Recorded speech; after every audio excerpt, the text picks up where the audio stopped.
smokes. I need to drink a coffee for this one. If this is true, what this guy says, okay, a massive crash could be coming in our markets. Now, massive is kind of derogative these days. I think that's safe to say. It's been a while since we've seen any pullback in the markets. A 3% day feels like a crash to many people. But if this happens, you're looking at least 10%. I'm going to go ahead and start off this video with running this clip. We're going to go over all of your major events coming next week, what to be watching for, and what my expectations are for the markets. You're starting to hear a lot more individuals calling for a crash in the markets. Momentum has been a beautiful thing for a lot of people to the upside. Momentum's not so fun to the downside. Crack Jack over here on StockTwits under the SPY, I think he puts it in an interesting way. He says, just when I thought this might be a temporary top, I see 14 million others calling it a top as well. Yeah, the bears are definitely having their moment over this weekend, and Monday could be rough as well, according to this guy. We got to talk about Nvidia. Nvidia today, Jeff, and you did a great CNBC Pro article. I urge everybody to sign up for Pro, go check it out. And you kind of maybe have called this, okay? I want to highlight Nvidia's day, okay? Nvidia did not just have its worst day in 9 months, but Nvidia traded 112 million shares. Yes. That represents a value of over 100 billion traded today. And in fact, Nvidia lost 173.5 billion in market value in 30 minutes. It took them 20 years to make it to 173 billion. It lost that in 30 minutes today. Now, I'm going to ask you as a trader, when we see this kind of volume and that violent of a reversal, I betcha it means something. It feels like the fever broke, right? Nvidia has been straight up. Let's rewind slowly just to January of 2023. 14 months ago, this was a market cap company of about 350 billion. It is now $2.2 trillion. So to see the trillions of dollars it's added in its market cap is remarkable. It seems like just 2 months ago when it was trading $550, $600, it could not go any higher. And sure enough, today, it actually went up to $974. So, and this is when I was very active in the options market. We were buying puts, which seems senseless. Why would you buy insurance on a stock that's never going to go down? Luckily, that trade worked out very well today. And we've actually seen about $225 billion come off in market cap from that high point today. And then after hours, Nvidia actually closed out at $857, another $20 from where it closed in the normal market session. So I think Monday morning could be a rude awakening, because if you look, Sully, technically, there's a gap all the way down to 625 where the 50-day moving average is, where it hasn't been in a long time. Okay, that was pretty provocative for a lot of the bulls out there. Let's just put one thing into context. As I mentioned in the beginning of this video, Nvidia has been rising on momentum. Nvidia has went from basically nothing in the S&P a couple of years ago, like no percentage weighting. It was minimal at best. Today, it's 5% of the weighting. When you see 225 or so billion dollars of market cap value lost from the high to where we closed, not to mention the over 2% fall you've seen in after hours, yeah, that definitely sours the mood a little bit. Now, is this fundamentally driven? That's the important part. Yes and no. Obviously, Nvidia is going to be a lot higher today than it was years ago, but should it have been almost $1,000 per share? Probably not. When that momentum rolls over, it becomes a huge problem. Just as strong as the momentum was to the upside, it can turn to the downside. And unfortunately, this upcoming week's going to be a little bit different than other weeks, because we have specific AI catalysts this week and a ton of very important economic data. Mix these things together, and if this individual is correct about Nvidia falling to, $600 and some change, let's just put that into a little bit of context.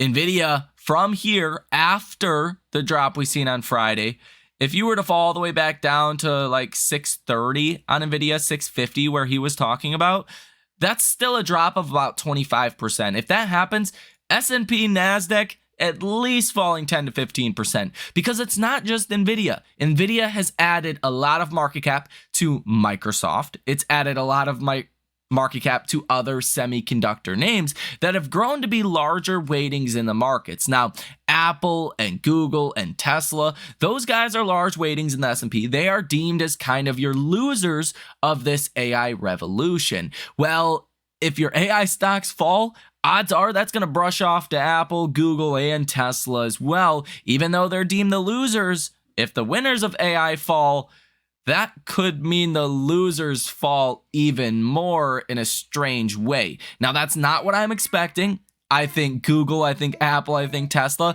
are a little bit more priced, if you will, for some kind of, give way of AI. That's why they haven't, rallied along with Nvidia and these other stocks.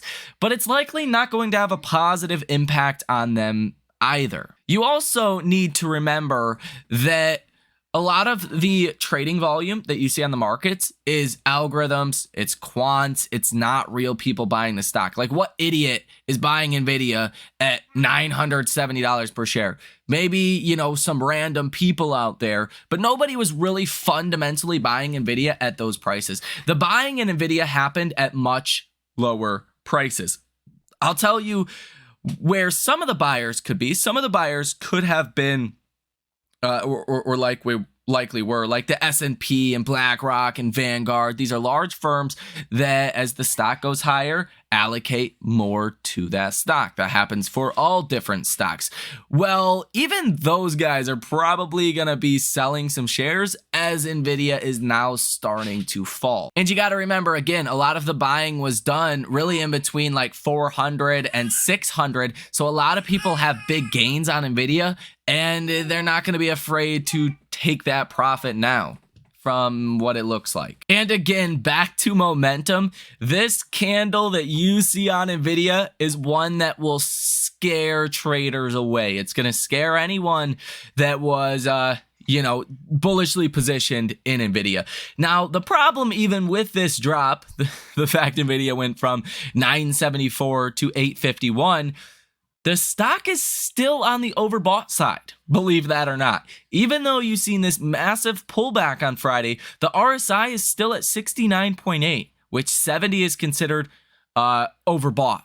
Really, in my opinion, anything from 55 to 70 is high. So really, to get a reset back down, you may have to see another big fall for Nvidia. And again, when the fundamental valuation of Nvidia might be down here in the 600s and the stock's still in the 800s, yeah, that momentum could take you even lower than fundamental valuation. It really depends how your events transpire into next week. As I said previously in other videos, I do think the reason partly why Nvidia and these AI stocks sold off is because they were not priced for any kind of recession, and the data that we actually got last week was pretty dang recessionary, with the unemployment rate hitting 3.9%, the highest in 2 years. And a matter of fact, the last time you were at 3.9% was December of 2021, and then you hit 4% in January of 2022. You fell back down to 3.8% in February, fell to 3.6%.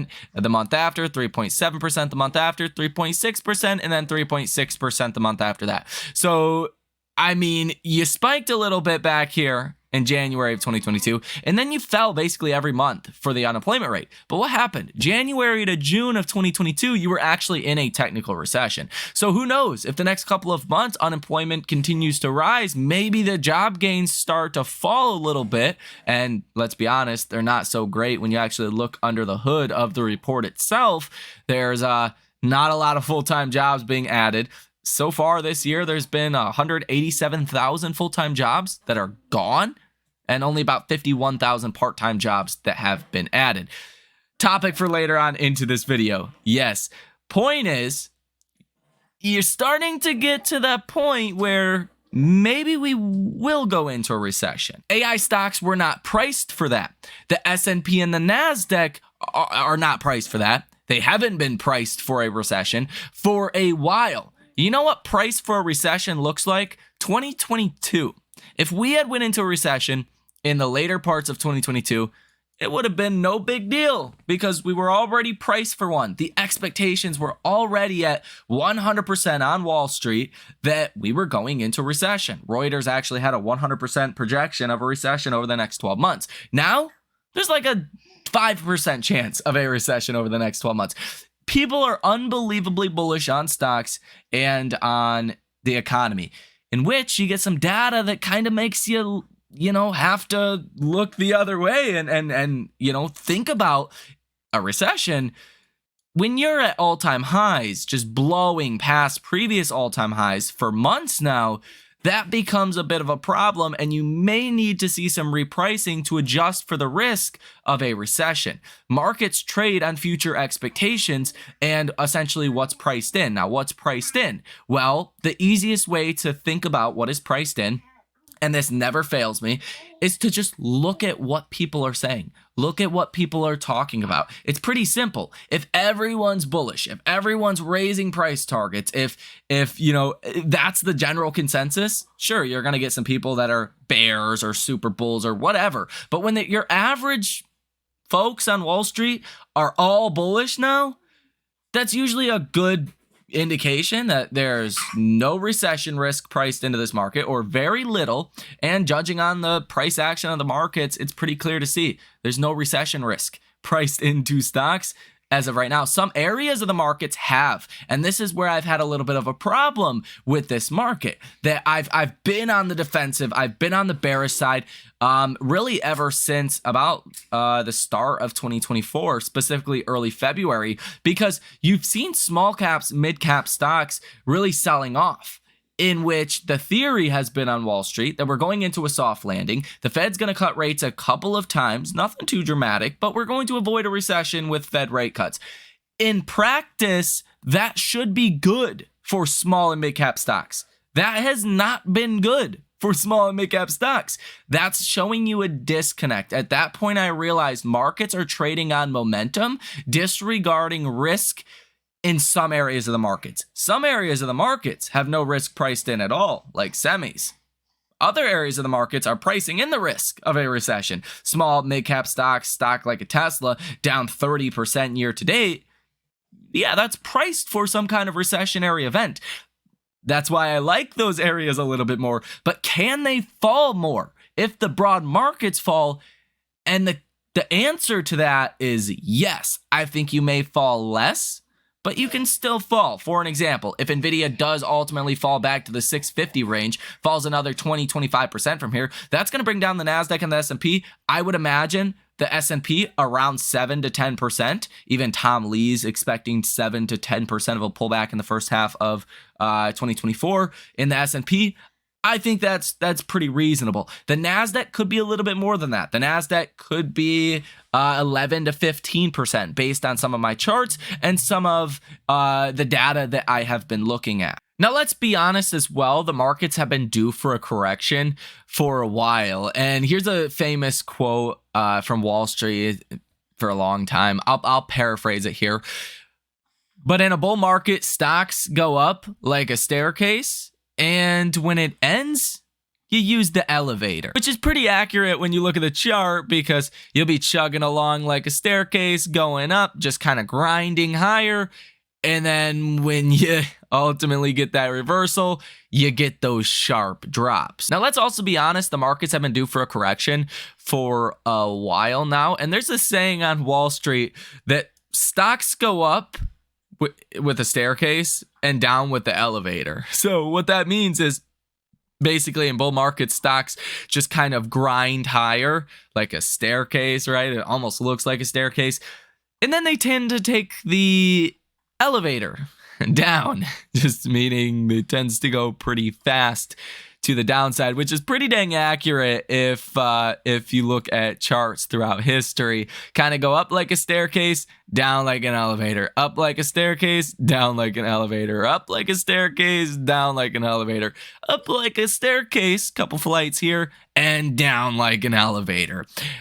And I don't know, how deep the fall this time is going to be, but if things don't go right next week, it could be a very rough week, which this post is going to bring back a little bit of potentially PTSD for a lot of people. This is a post from Ryan Dietrich. This was the Times that on March 9th, 2009 wrote this article, Holding On for Dear Life, The Economy and You, a Special Report, because everything was so bad and people were so fearful and so negative, holding on by a strand.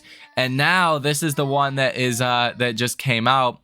It says, bet on the bull, with bull market horns coming out. The sentiment definitely has shifted, and people have been betting on the bull. Now, starting off on Monday, it's going to be a pretty slow day as far as economic data, economic activity, but Monday's probably going to be a pretty rough day, just judging on the moves lower that we've seen in after hours. On Friday, Nvidia down 3%. It could even gap down coming Monday morning. The NASDAQ, S&P down in after hours as well. Not a great situation. So I think that's going to be the main kind of story of Monday. Tuesday could be another rough day for AI stocks, semiconductors, and the broader market. The reason for that is we get CPI. That comes out at 8:30 in the morning. You get month-over-month CPI. You're expected this to come in for your core month-over-month at 0.3%. Last month was 0.4%. If we come in at 0.3%, great. If we come in at 0.4% or higher, there's definitely going to be a problem there. Now, core CPI year over year expected to come in at 3.7%. Last month was 3.9%. You're likely to come in a little bit lower, in my opinion, than even 3.7%. The headline CPI month over month expected to actually rise to 0.4%. Last month was 0.3%. Probably not going to matter all too much. And your headline CPI year over year expected to come in line with last month's year over year number at 3.1%. So that's going to be a big event coming on Tuesday. But you also have the ARM SoftBank lockup expiration. I think I've talked about that enough here on this channel. I made a whole video yesterday pretty much about this main topic. But essentially, you're looking at, just long story short, 100 to 1,000% dilution of the trading float today of ARM. Now, whether you get 10%, whether you get 1,000%, I think, that's the real question here. I don't know. That's the hard part. If SoftBank even sells 1% of their ARM position, that's going to add about 10% more to the float that is trading hands right now. That's going to be millions of shares in selling pressure. When the average volume is 15 million shares a day, that's not going to end well, no matter which way you want to put it. ARM falling, let's say ARM falls 10% on Tuesday. It probably falls on Monday as well, just in anticipation of the lockup period. That could definitely put a lot of downside pressure on our markets. Then heading into Wednesday, you really don't have much of anything. If anything, Wednesday could be a slight bounce in the markets if Monday and Tuesday are as brutal as they look like they could be. Now on Thursday, you're going to get PPI month over month expected to come in at 0.3%. That's not going to be a great number if that comes in. Core PPI is what a lot of people are going to be watching. Last month, that came in at 0.5%. It beat expectations, huge to the upside. Very bad number last month. You're expecting 0.2% in this week ahead. So that would be a much better number. And then PPI month over month, again, expected to come in right at 0.3%, the same as last month. Retail sales month over month are expected to fall or actually rise 0.7%. Last month, you actually fell 0.8%. So that would be kind of neutraling out the last 2 months or so. That'd be like a 0% gain or whatnot in retail sales so far in 2024. If this comes in higher, that's going to be great. It's going to show people are spending money. The economy is probably doing okay. If that number comes in light, that's a bit of a problem because a lot of the economy is dependent on the consumer spending money. 70 to 73% of GDP is the consumer spending money. And that is for Thursday. On Friday, you are going to get Michigan consumer sentiment. The big thing there is really Michigan current conditions and consumer expectations, as well as 1-year and 5-year inflation expectations. If you do see a jump in 1 or 5-year inflation expectations, that could be a problem coming Friday. But by Friday, I think we're going to either have a bit of a shit show on our hands, or markets are going to take a sigh of breath air by Friday to say, hey, maybe the bottom is in for the markets. But I think either which way you put it, there is a very strong likelihood that stocks continue to fall from here. Now, just to kind of put into context how bullish our markets have been, take a look at this.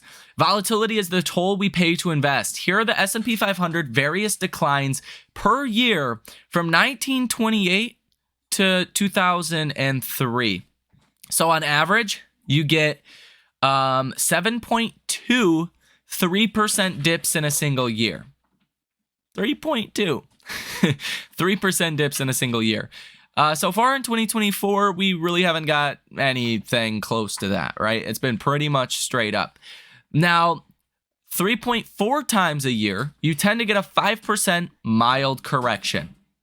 3 times a year, you tend to get a 5% correction. And then about once a year, you tend to get a 10% correction.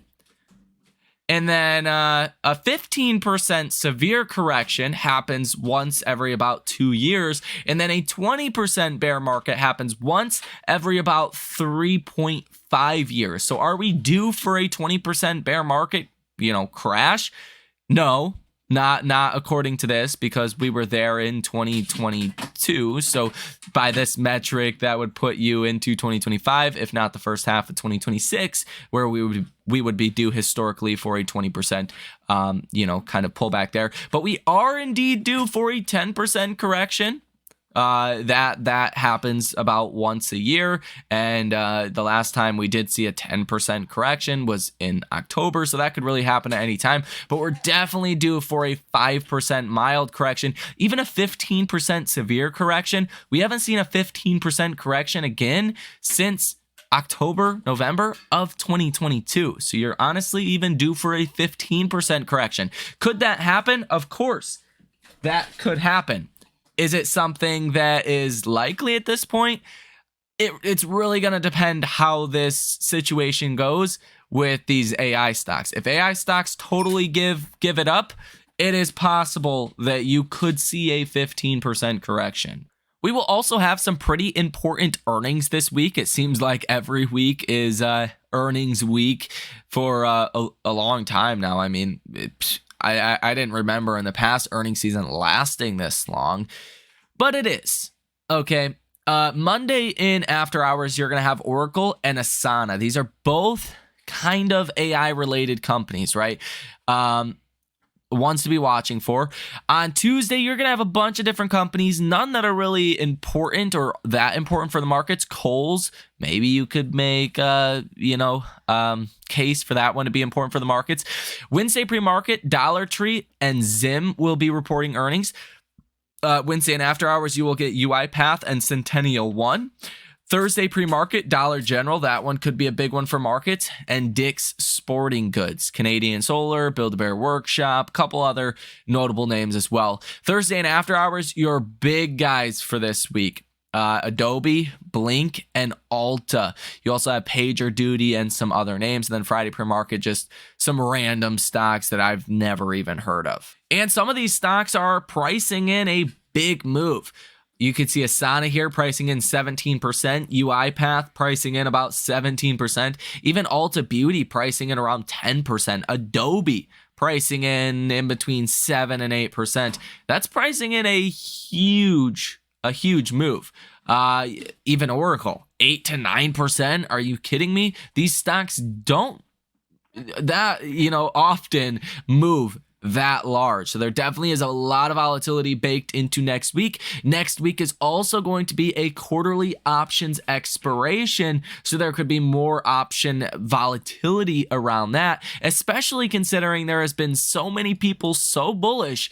The market makers might need to unwind some of those bets for next week, because think about it like this, right? If there is, how's the easiest way to put it? If everyone is betting on a certain outcome, okay, let's say there's whatever, 1,000,000 to 1 odds for something. Well, if you're the one and you're correct, you're gonna make a lot of money. If you're the guy betting on what is statistically going to happen, right? You're on the millionth side over here. You're not gonna get paid out much at all because there was very little risk. If you're the one, you're going to get paid out big. Now, basically what that's saying is everyone's been so bullish. Who is paying out for that, right? There's got to be someone that is losing as you are winning, essentially. For every winning options trade you take, there is someone on the back end of that is losing, that is having to hedge out their risk. Odds are it is a market maker. They can only do that for so long. That's why you get corrections. That's why stocks don't just go up in a straight line forever, okay? You can't have everyone winning at the same time. That's why it usually pays to be the contrarian. Now, timing on when to be the contrarian, that's a different story, right? Saying you're going to have a crash, well, that's true, but when, okay? That's, I think, the most important part. And this time specifically, I see it as a very low probability that we get out of this situation with no correction at the bare minimum, because everyone's been so bullish. Now you're going to see people start to flip, unwind those bullish bets into bearish bets, and I don't think we're even remotely close to being too bearish. That again, the market makers have to pull stocks the other direction, which would be pull stocks back up. We're just not even, that's not even a topic of conversation at this point. Now, again, where could this take Tesla stock? Obviously, it could take Tesla stock lower. I'm pretty confident you're going to hold support around 165, regardless of what the markets do in a, let's say, 5% correction kind of event. If you start to fall 10% or more, that's where Tesla stock could ultimately fall about to that 150 level. And I think that would be the ultimate bottom. If you fall under 150, I would be very surprised. And at that point, you just got to close your eyes and just buy stocks. I heard this on the podcast, Compound and Friends with Josh Brown. He runs it. Love the guy, resonate with a lot of what he says. Hilarious dude. It's on YouTube. Recommend you guys watch it. They just have a new episode that comes out, and this is the first time I've ever said to like watch anything. It's a podcast. They're long, over an hour long, but very, very informal every time you watch them. Well, they were just talking about this, how if the VIX gets over 20, you gotta buy something. If the VIX goes over 30, quote, this is what they said, not what I said, you have to empty your bank account into the markets. I don't know if the VIX is going to go there, but I know if markets do fall and the VIX does spike to over 20, 30, mid-20s, you got to be buying stuff out there. And I like the way that Tesla is positioned with the low expectations heading into what could be a better than expected year. And if you guys kind of want a full thesis on why I'm so bullish on Tesla right now and why I think it'd be a really good opportunity to buy as many shares of Tesla as possible for even 2024 and for the longer term, check out the video that was just put out earlier today. The lower, the better if you are a longer term investor. And honestly, I think 12, 24 months, Tesla is going to be in a much different position. I should say, clarify, Tesla stock is going to be in a much better position, in my personal opinion. Let me know what you think about all of this information down below in the comment section. Hit the like button as well as subscribe to the channel. If you guys want to come trade with us, come hedge out your portfolios, come make some trades for next week's major events, check out that link down below in the description of this video. You guys have a fantastic rest of your day, and I will see you in the next one.